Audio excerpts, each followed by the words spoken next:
Welcome back, teachers and educators, to another edition of the Teachers on Fire Roundtable, my opportunity to go live with other educators who are sparking my thinking and igniting my practice in different ways. This morning, we're going live with a few leaders from FISA, which is the Federation of Independent School Associations here in British Columbia. So kind of a local conversation for a change. And I am blessed to connect with all three of these leaders online and in person. But I look forward to going just a little bit deeper on some of the issues that are presenting us right now. I am an 8th grade teacher. I'm a part-time assistant principal. I'm also the host of the Teachers on Fire podcast. And I'm going to go around the circle and let each one of my guests sort of introduce themselves. I'm hearing a little bit of feedback. I don't know if somebody's volume might be a little bit high, or I hope that's not me. Oh, I think we just fixed it. So we are good to go on the technical side. Darren, why don't you give us a brief introduction and then we'll just work our way around. Sure, sounds good. My name is Darren Speaksma. I'm a director of learning for a group in British Columbia called the Society of Christian Schools in British Columbia. It's 40 schools around the province, and I work as their director of learning. Home for me is Abbotsford, and it's a beautiful day out there today, which makes all the difference in November. Awesome. Thanks, Darren. Good to have you here. Brenda.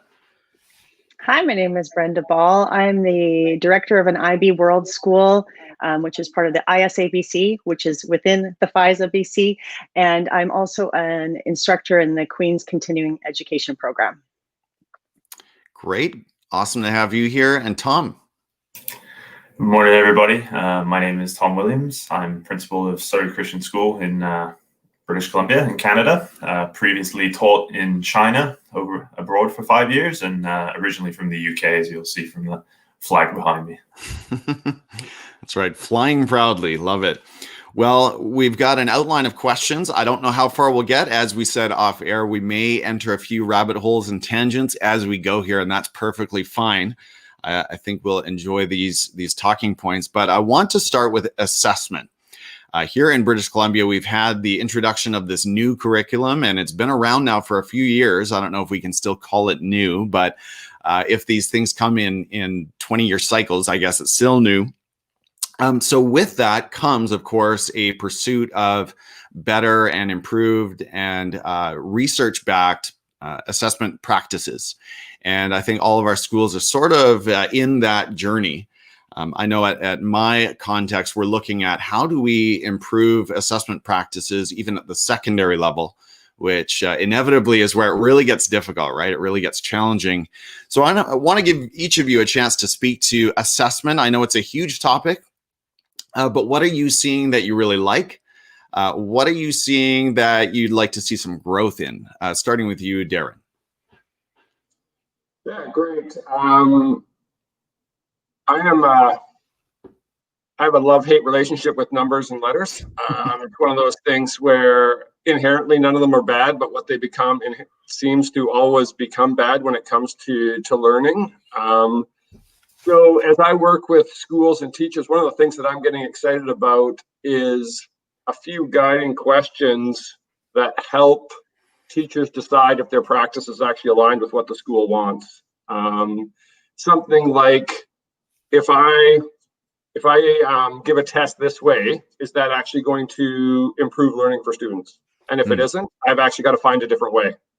And it's this idea that all of our assessment practices need to be, I'm kind of playing with the word, they need to appreciate the learning process. So both in the way that a house appreciates over time if you take care of it, but also appreciate who the students are, their voice, their needs.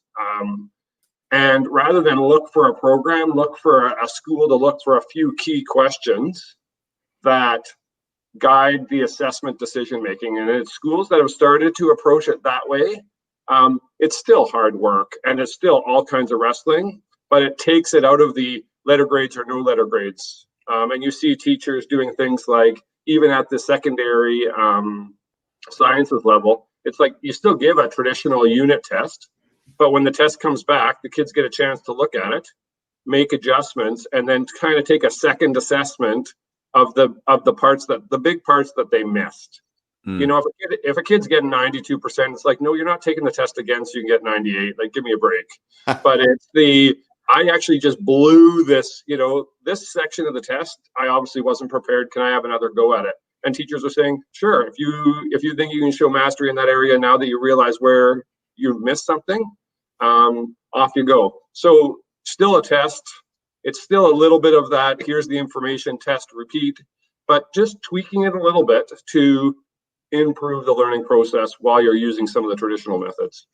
I love that idea of the reflection that follows the summative assessment, because we traditionally very much think of a summative assessment as one and done, or there's some finality there that we're going to move on now, and whatever happened on the test happened on the test. But there's still an opportunity for that student, that learner, right, to complete that reflection and evaluate where they understood, where they demonstrated proficiency, where they were a little weak, where they would need to improve, and how they might improve. So there's lots of opportunity for further learning there. Brenda, your thoughts on assessment lately? Again, I know it's a huge topic. Where do your thoughts go when I bring up that word? Well, I concur with Darren that I also have a joint of pain with numbers and letters, but they are a reality. So what can we do to help teachers get to the point that they need to get to with creating assessments that are going to help students learn, and also to provide feedback to families, because they want that too, and the Ministry of Education needs that too. I still call it the new curriculum too, or the modernized curriculum. It does seem still pretty fresh to me and to my colleagues. And I think the beautiful thing about the curriculum is it offers a lot of autonomy and flexibility to teachers, which is great, because we are professionals, and I've never seen a teacher that works less than what they're paid for. That's for sure. I think we all give more juice than what we get in return monetarily. But I think that autonomy and flexibility has also a rose and a thorn. You know, it's a beautiful thing to have that freedom and flexibility. However, when the curriculum was implemented, it didn't come with the supports that were intended to come with it. And just so everybody's aware, I was on the social studies curriculum writing team, and I was there from the beginning and saw the trajectory as it grew over time. And so I saw how, you know, from behind the scenes, what was going on and what the intentions were and what didn't happen at the end. And you know, there was a lot of change in the ministry at the time. And I mention that because I know it was intended to have those supports in place and the assessment exemplars to come out at the same time, and they didn't.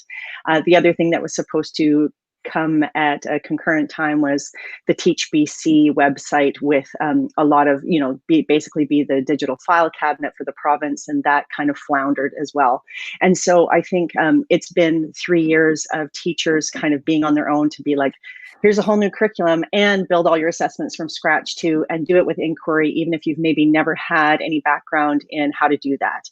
And so the professional development maybe came along at the same time or afterwards rather than before and during. And so I think that's been really challenging. One of the things we've been really working on in my school, and I have to say the school I'm at right now, I have the big benefit of being in an IB school, and the IB school is an inquiry framework, and it does come with the rubrics. But we also have the BC Dogwood program at my school. And so we are trying to take our BC Dogwood courses and apply an IB thinking to them when we build our rubrics. But really, it's thinking about remembering that the learning is on the left. That's what kind of our mantra is when we're building our assessments, is it's the skills on the left-hand side of the curriculum pages. That's what we're assessing. That's what we want students to practice. So we use the content on the right as our vehicle to get to practicing those skills on the left. Because, you know, like Darren said, it's ultimately about that trajectory of learning. It's about the thinking and the learning. And so what can we do to empower students to really focus on their learning rather than the numbers and the grades, which still are an external reality that we have to live with. That was so rich. Thank you for that. For those not familiar with our curriculum here in British Columbia, if you're from another jurisdiction, I love the way Brenda broke it down in curricular competencies on the left, content on the right, and the left is really our focus. The right is that vehicle to get there. Am I framing that right, Brenda? Okay. Awesome. Tom, your thoughts as a principal. I'm sure you are thinking about this often, thinking about your reporting practices. Where do your thoughts go when you think about assessment these days? I think for me, the main the main thing we're looking for is authentic assessment. And I've really been diving deep into that term recently of kind of what does that look like, authentic assessment. And for me, I think it really is once a student gets into a buy-in of why am I learning this? So for me personally, even in my own educational journey, if you looked at my high school transcript, you would say, how the heck is this guy a principal of a school at the age he is now, etc. Because it wasn't until I got to university and I was really finally engaged in what I was passionate about that I was finally able to kind of just push and thrive and finally kind of understand what was going on. Because I think to touch on what Darren said, often you are working on skills within classroom settings, and particularly in my own schooling, it was okay, do this, and here's your test, and oh, you failed. That's it. And there was none of that kind of practice towards mastery. And in a book that I'm reading right now, there's very much a talk of that's why a lot of kids go towards sports and towards video games and towards things like this, because if you fail, you get body checked. In hockey, you get back up, you go again. If you end up losing on a level on a video game, press reset, you go again. So yeah, that was an interesting thought to me, but yeah, really striving for authentic assessment instead of and getting to the heart of why we're learning this. So really trying to engage in the world in projects, in really hands-on type stuff, so that kids can really make that link. I love the theme of multiple iterations of work. And I've heard that analogy with video gaming as well, how a kid doesn't need that support when they have the safety and the knowledge that they can try an unlimited number of times to master whatever it is. I think as a teacher and someone still close to the classroom, the challenge is always time, right? And capacity. It's hard to offer an unlimited number of iterations of learning, but as much as we can move in that direction, I think that's really the heart of learning. Well, I want to move on there. So I know there is so much more that we could say there on that topic of assessment, but let's have a round of positive discussion, shall we? Not that anything we've covered so far has been negative, but we are learning during COVID. We've got so many challenges, so many discouragements, frankly.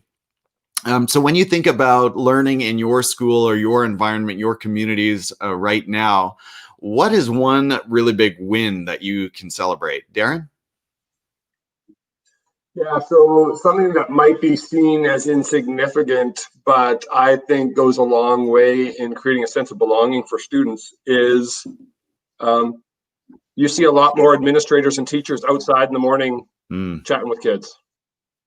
And of course, there's all kinds of safety protocols that go along with that might feel like a burden for those staff. But I would suggest that the quality of interaction before school with a whole variety of adults is probably having more of an impact on positively for students who are looking for that and need that and might not be getting that at home. I've seen that being just a small thing that is a positive.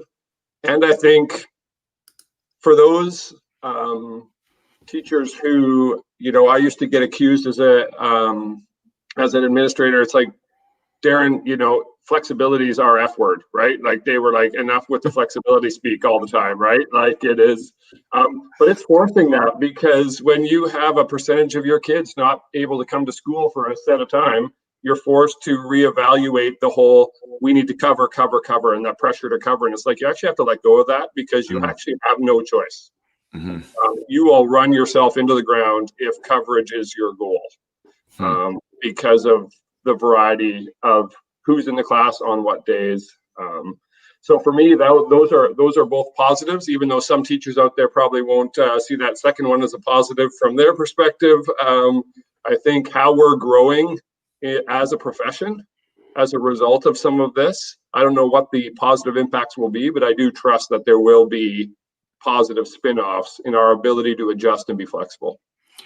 I think back to March, Darren, and the amount of growth. There was tremendous angst and turmoil among teachers, obviously, in March across all of North America and maybe the world, when we made that rapid transition from brick and mortar to virtual learning. But the amount of professional learning, not that a mastery of EdTech tools and platforms is in itself, all we need to think about as professional growth, but teachers did so much growth during that time, and I know it continues. Love your point too about connecting with students before school. That is happening at my context as well. Brenda, what are you celebrating? You told us off air you had a pretty good day or a good week this week. What else are you celebrating in your community?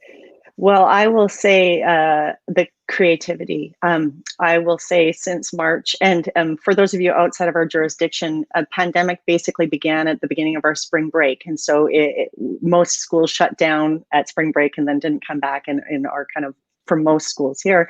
And looking back, I said to a lot of the teachers in our school and that I've connected with outside of my school, spring break was basically everybody got a master's degree. And those 2 weeks, the pivots, the transitions, the creativity that came out from it, not just in the tech learning, but how do we rethink the pedagogy of learning in this environment where the vast majority of us have never taught before in an online environment. And I was just flabbergasted, amazed, enthralled with the creativity that came about from teachers. And, I am not an art teacher or a PE teacher or others. And I looked at what they were able to figure out and accomplish in this context. And I'm like, wow, this is absolutely incredible. So that has been a huge win because I think most people blew their own minds at that time thinking, I can't do this. And then 2 weeks later, holy cow, I just did this. And this is great. And there's things that I will continue to do after this is all said and done that we won't want to give up anymore because it's been so good for our practice and our pedagogy. I think that's been absolutely amazing and a total silver lining win from this time. The other thing I think that has been a win, it's also been a challenge, has been the focus on mental health, because I think that this has certainly been a trajectory for us across the world in recent times.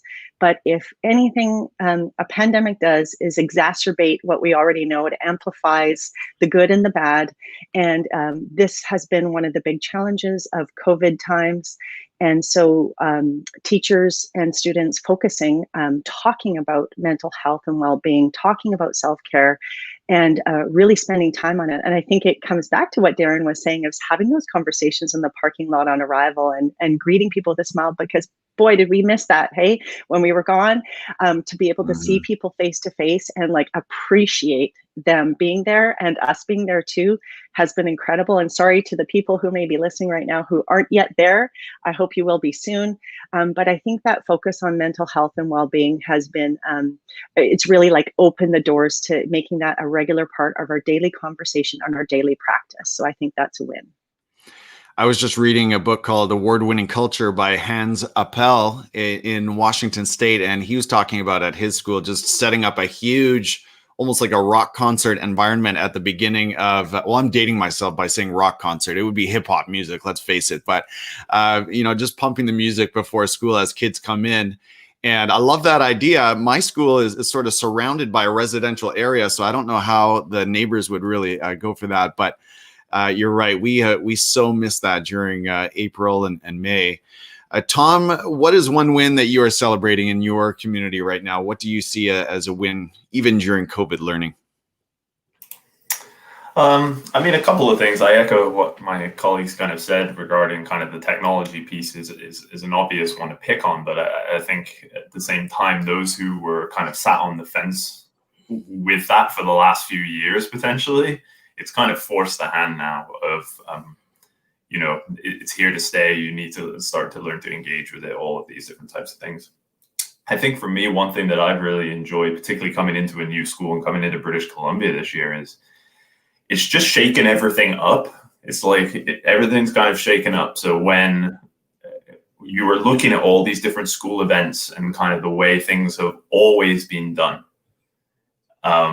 you have to really strip down and glean what is the purpose, what is the heart of this event, what is the reason we're doing this, and then how are we going to remodel it. And we're doing that at the moment, like every meeting that I'm going to in terms of both on campus and kind of our wider leadership meetings, we're really digging into the heart of these things that have been going on for years. Well, why are we doing this?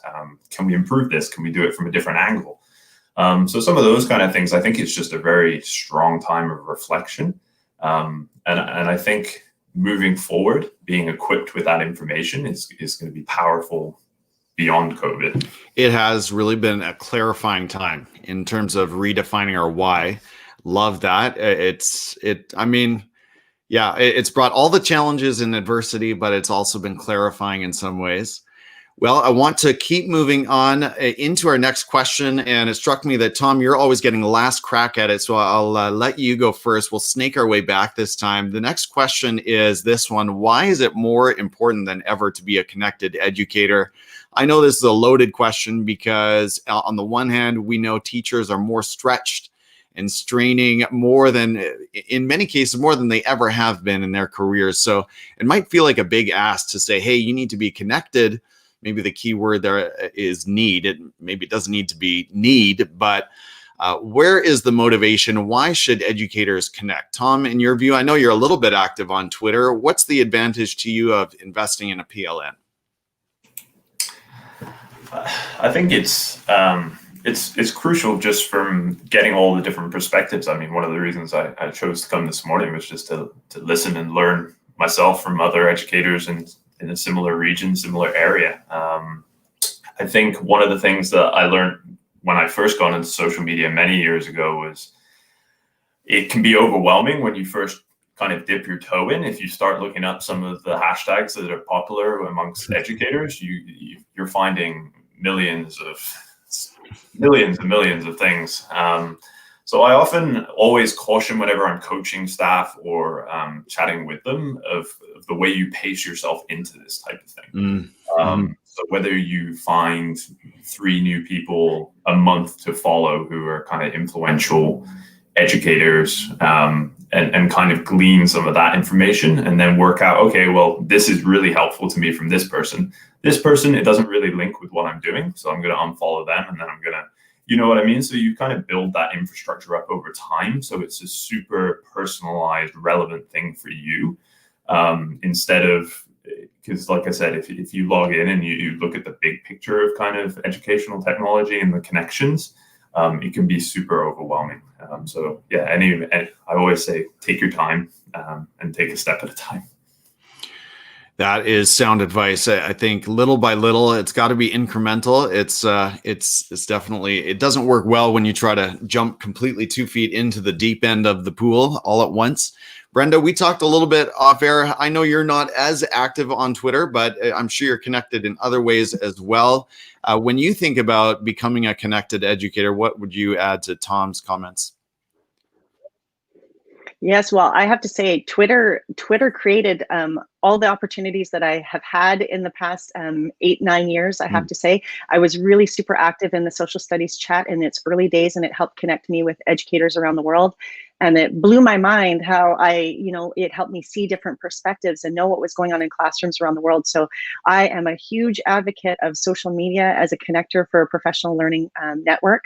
And I really believe that change happens best when we work together. Time is precious, and collaboration actually makes work more efficient. I love that we can put there out to social media, whether it's a Facebook forum or a Twitter hashtag, something we need, and immediately there's things flooding in. And I'm a big believer in steal insight. I say this often. I think I've stolen from Darren as well and said, oh, this is my buddy Darren. This is what he says, and I'm using it now too. I've adopted it. But steal the ideas of other people and cite them, of course. It becomes the best way we can remix ideas, use best practices, and really get what we need, because it is challenging as a teacher. There are not enough hours in a day. People outside of our industry don't quite know what our days look like. And when I hear those complaints about, oh, teachers get so much time off, and I said, no, they're finally getting their lunch hour. It just happens to be compressed into July and August. That's when we're getting our bathroom breaks and lunch hours, because we literally don't stop from the moment we arrive at work till the moment we leave. And then we still don't stop because we're working at home too, and we're working on the weekends. And then we're still thinking about the work when we're at home. We're, trying to take some time for ourselves. So I think that being a connected educator is one of the most fruitful things we can do to help one another, to make our lives hopefully a bit more balanced by sharing our resources and our knowledge, because there are so many brains in our collective. Teachers are incredible people with so much creativity, and if we find something that we don't quite know about yet, or we need some kind of impetus to get us going, social media and being connected is the way to go. I have a celebration. Something you mentioned, Brenda, just reminded me of this, that I was looking on Wednesday night. I was trying to think of something for my 8th graders in terms of a digital breakout room. And I put out the invite on Twitter, and Twitter is admittedly where I spend most of my time, if and when I get that time. And so I put out the request for help or for ideas or resources, and I was so happy with what I got back. I got one of the things I got back was a sort of customized Google Slides order of operations math challenge, and it was so engaging for my 8th graders to go through the next day. So I call that a huge win, and just one of the many highlights for me in terms of being that connected educator. It's not, I want to be careful. It's not all about getting, it's also about giving and sharing ideas. I think it has to be a reciprocal relationship. I wouldn't want to tell any educator just go to Twitter or Facebook groups sort of to take. Hopefully it's a two-way exchange. But Darren, you've been so influential in our community and among our schools, and you have contributed so many good, let's say, food for thought on Twitter all through COVID. How do you view becoming that connected educator, and where to you is the value?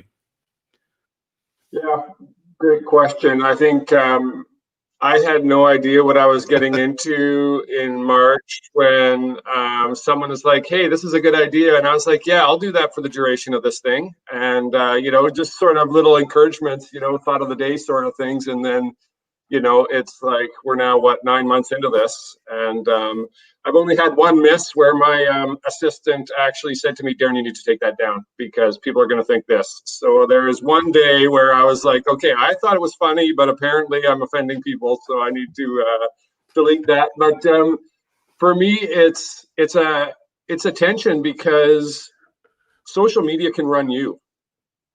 And I think you need to be careful with that. And I think that's a balance for me. There are times where you're overwhelmed by how smart everybody else is. And that might actually make you feel a little bit insecure. And that's just the nature of social media, I think. So I think you need to be aware of what it's doing in you. But in this time where I'm working from home, the opportunity to chat with the three of you, to connect over Twitter, and just it's fun to see the conversations and where things go. And you feel a little bit like you're sending stuff off into outer space and you have no idea. And someone was asking me this week, that conversation was great. And I said, you just never know, right? Like you might think you're really smart and you put something out there and it just does not go anywhere and dies. And that's the nature of social media. But I think I'm connected right now, like to a group at the University of Arkansas. And why? Because a friend in San Diego connected with a friend in San Jose who was like, Darren, you need to meet these people in Arkansas. And suddenly we're working on a project together around Sabbath and rest. And I'm like, without Twitter, that's not happening, right? Mm-hmm. And that's a neat thing. I go back to something Brenda said about, and I don't know if you use the term, Brenda, but I think about crowdsourcing, right? I mean, this is such an opportunity to crowdsource solutions. All of our schools are facing the same challenges. I was just on a call this morning with a principal in Florida who is dealing with the very same things I am. And so the more we can, it doesn't make any sense for all of our schools to sort of be working this all out in isolation. The more we can crowdsource solutions, I think the better we all are. Yeah, go ahead, Tom.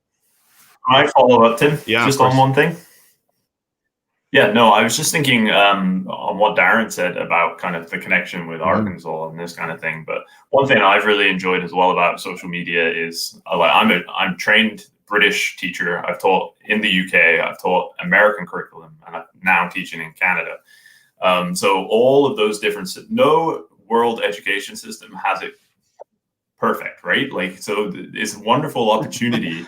I'm sorry, I know I've just said that in British Columbia. How dare I? But there are just wonderful opportunities. Like I've connected with some people in Finland, just all over the world, and different systems like Brenda and IB, and just all of the different kind of global outreach and kind of gleaning kind of key things. Australia, New Zealand, like all of these different education systems have some wonderful resources and things to kind of learn from. Mm-hmm. Mm-hmm. Yeah, well said. I was blessed. A quick shout out to my school where I received my master's in educational leadership degree, Vancouver Island University, based in Nanaimo, nearby. And my cohort of 45 educators was made up of educators from all over the world. So something like 15 countries, and it's been just awesome to be connected to them. And even as I went through my program, I was constantly connected with an educator in Australia, and we were giving edits to each other on our Google Doc papers, and it's just an awesome time. It really is. Let me quickly say before we move to our last question, if you are watching us, if you're joining us live or on the replay, and my brother in Nanaimo is giving a shout out for VIU. I think one of the things that hangs up teachers and educators, particularly on Twitter, is sort of this idea of I'm going to hop on the platform, make a profile, tweet something out, and crickets, right? No response at all. So part of what the engine that makes Twitter work is engaging, replying, using hashtags. And I will add this, that I think I think I can speak for the four of us and say, go ahead and tag any one of us in a comment that's something that you think we'll be interested in. I'm not inviting spam, but if it's something that you think is relevant to us, please tag us and we'll be happy to engage with you if and when we can. The very last question, I think, is as relevant as any of these others. It's not pedagogical in nature, but the question is, how are you finding self-care during these times of stress and uncertainty? And you're all leaders, so you must have your own practices. I'd love to hear something directly from your own personal life, what that looks like even on this weekend. But also, what are you telling your educators, your staff teams about this as well? So, Darren, let's go back to you. What does self-care look like for you? Yeah, perfect. So I love growing my own food, and I get impatient at times, and that's good practice actually, because growing your own food, it's like a battle all the time. You're battling the weather, you're battling the bugs, and you need to be patient. And there's something good about getting your hands dirty. And then organizationally, one of the things that we've talked about is an open discussion about Sabbath or rest, and what's a 24-hour period in the weekend where you are going to not be on email, not sending email, not receiving email. For us as a family, we try to kind of work the Saturday at lunch to Sunday at lunch, as the dad is not going to engage with any work, because we all know in education, you can say, sunset from Saturday to sunset on Sunday, but by 1 o'clock on Sunday afternoon, your brain's already engaged with the week ahead, even if you're physically not looking at email and that sort of thing. So that used to be the goal for us, but just that intentional. People get frustrated with me because they try to reach out to me and they don't get a hold of me on a Sunday or a Saturday afternoon, and it's because my phone's off actually. And I actually survive with my phone off for 24 hours in a row. Like, it's one of those things that people are like, how is that even possible? And it's like, actually it works. Yeah. People that are close to me know how to get a hold of me, and the rest can wait. Yeah, great advice. Thank you, Darren. Brenda, what does self-care look like for you? Speaking of gardening, it looks like you are a fan of plants as well. Tell us about what that looks like in your personal practice or rhythm. Well, I think that our work is amazing and enjoyable, but it can also be exhausting and never ending. It's really like a never ending job. And I think what Darren speaks to is something I practice too, but more in a general sense of boundaries, like creating boundaries for yourself. And I'm going to brag a little bit about our weather here in the lower mainland of British Columbia, but we have had the most incredible weather in pandemic and maybe it's just my perceptions have changed, but March and April were the most incredible spring we've had ever, with dry and beautiful and blossoms. And I just began walking and walking. And I mean, I think it was a way to find solace in these crazy times in the early days.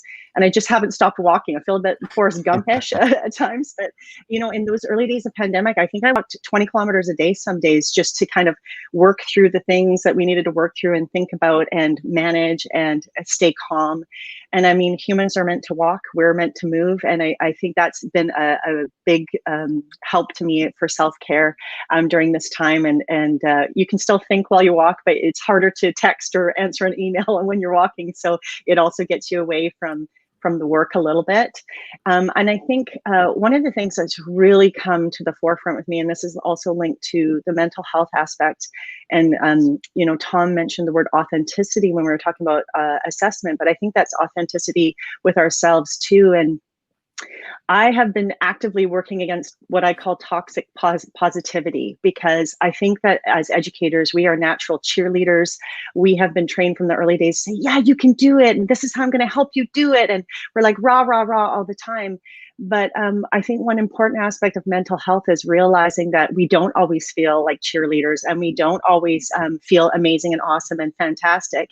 And our feelings need to be acknowledged, and it's okay to feel that way. And what you're feeling is normal right now, because these are strange times. We have adopted a program at our school, put out I actually don't know the name of the institute, but it's called Open Parachute, and it's modules for both students and teachers. And we have so far only done the modules for teachers, but they are 10 minutes a week. They are totally manageable in terms of time. We start our collaborative meeting with them, and they have been fantastic. Our staff looks forward to it each week because it's such a calming way to begin our day and our collaboration. So I'm a big advocate of Open Parachute. But I come back to Brene Brown's short video on empathy. I know Brene Brown's like very popular lately, and probably all of you have been seen her video a few times, or seen it at a professional development day, because I know it's very popular. But I think that really that idea of acknowledging how people are doing rather than always finding the silver lining in everything, because I do tend to, and I think most of us do find the silver lining even of pandemics, but acknowledging like how people are feeling and say, I get what you're saying, or I hear what you're saying, and yeah, that sucks right now. Like it really does kind of suck right now. And so what can I do to help you? Or I'm here by your side. So those are two things: being authentic with our feelings and walking. You said so many great things that resonated with me, Brenda. This was my school yesterday. So speaking to that great weather. Now we can't say the same for the rest of the week. We had a bit of rain this week, but you're right. I mean, when the sun comes out, it's just the best place in the world to live. And Jeremy T, who we all know, I think, says agreed. Getting outside is therapeutic. I know he's a nature guy as well. Thanks for joining us, Jeremy. You said a couple of things there, Brenda, that I want to pick up on as well. First of all, have you seen the Brene Brown clip about empathy, the little animation? It's so good, right? So she's definitely been, her voice has never been more important, let's say. And the other thing you mentioned is Open Parachute. And I'm excited to say that this weekend, I'm hoping to publish a podcast interview with Dr. Haley Watson from Open Parachute. Yeah. She did some work here at our school a couple of years ago. And I know she spent some time throughout British Columbia working in that SEL space with our youth. But as you said, also with our teachers. And my teaching team, we were just talking yesterday about plans to go through the very same modules that you're describing. So shout out to Open Parachute. For anyone watching, check out their materials. And she is, I think she's actually California based. So this is not limited to a particular country. But Darren, did you want to say something on that? Well, I was just going to say, yeah, she is, and she's a collaborator. So she's interested in taking what she has to to meet your unique needs and make adjustments accordingly. So again, I just wanted to affirm what I'm hearing from everybody else about open parachute. Awesome. Tom, over to you again. How are you finding self-care during these times of stress and uncertainty? And what's your messaging to staff? Because I think, and one of the things I want to put to you is it's easy to should on people. I don't know if you've heard that, but so how do you walk that balance? Yeah, sure. I'll split it into two. So kind of personally, I think,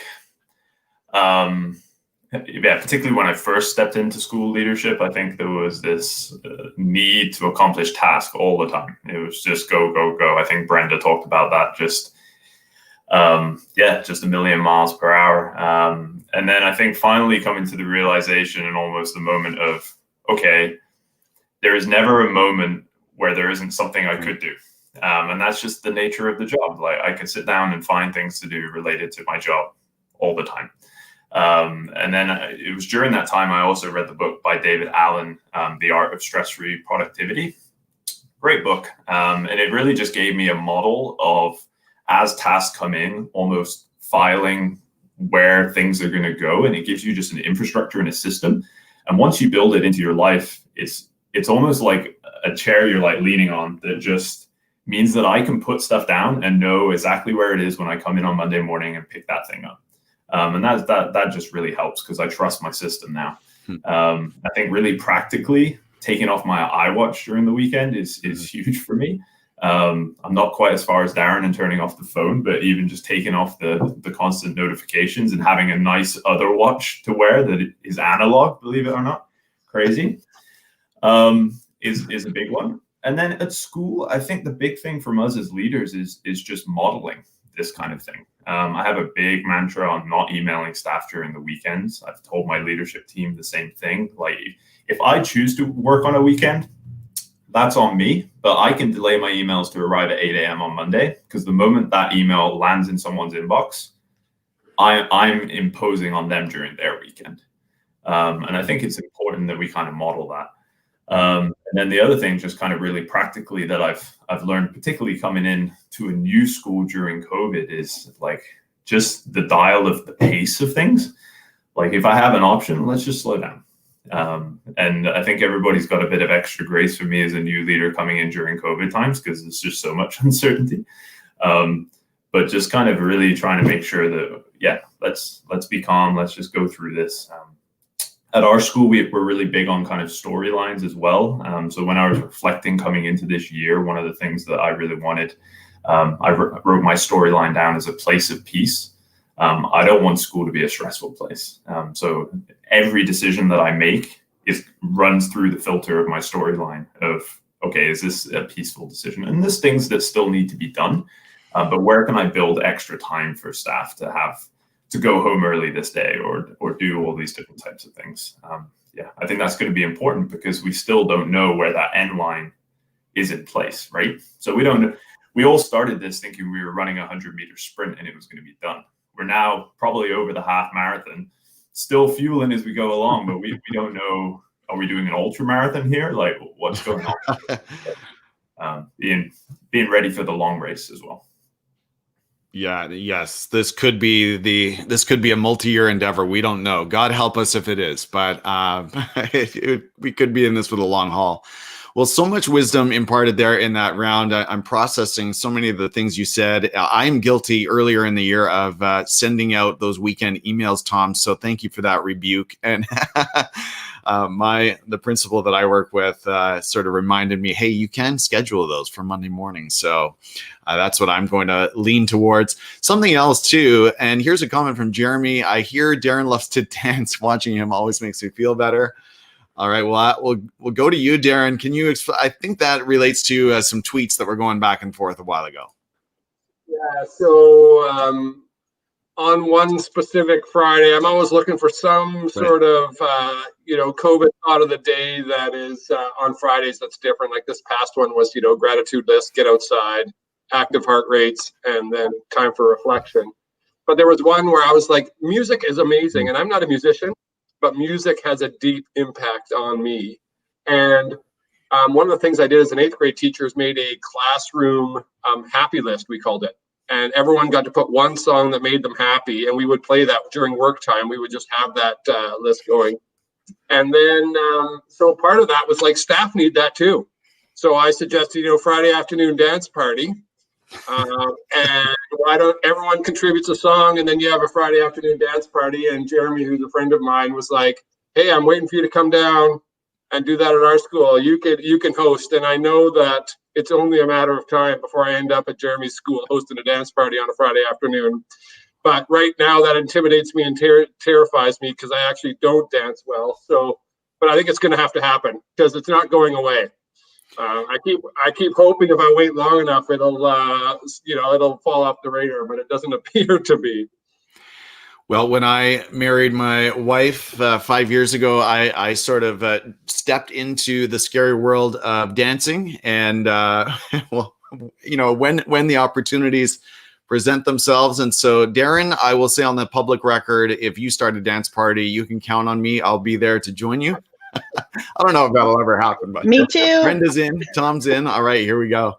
Who knows what might happen at future conventions, but hey, it's been a pleasure. I wanted to share one more hack, actually, or one more productivity, not a productivity hack, but just a wellness hack, let's call it. And that is, I know it's not for everyone, and this might sound scary, but keeping your phone on Do Not Disturb 24/7, that's something that, Jeremy's laughing, that's something that I've been doing now for the last year or two. It sounds really weird, but I discovered, because I am a connected educator, if I allow those notifications into my life, even turning off certain apps is not enough. And even if it's just vibrating, it's still, it takes me out of the flow of productive work, right? I don't want that interruption. And so I look at my phone enough just by choice. I don't need those additional interruptions to break into my day. And if you're worried about communication from, your partner, people on your admin team, I know in the iPhone world, if there's a number on your favorites list, it will sort of let those numbers through.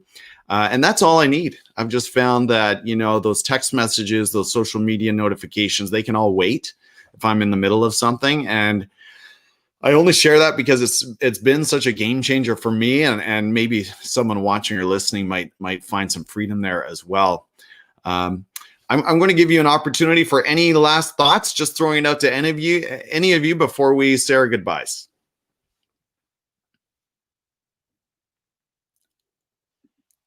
Well, I'm going to jump in here if that's okay. I'm going to say I'm absolutely here because of being connected. And so I'm very thankful for connected educators who contribute, who dialogue. And like you said, Tim, it is crowdsourcing. It is mutually beneficial. And so I'm really appreciative of all the teachers I've ever worked with, near or far, who have contributed to my own learning. And I hope I've contributed to some of their learning too. But I absolutely am very appreciative of the connection. And so thank you for having me here today. And I'm so glad I met you a couple of years ago. That's right. And I so appreciated meeting you. And it's great to have you here today, Brenda. Well, to Darren, Tom, Brenda, thank you so much for sharing some of your valuable weekend with me. I hope this conversation has sparked your thinking and ignited some of your curiosity, your professional curiosity. And enjoy the rest of it, whatever that looks like. Darren, if the phone is going solidly off now, I won't try to email you for the rest of the weekend. Take care, and I know we'll talk again soon. Bye-bye.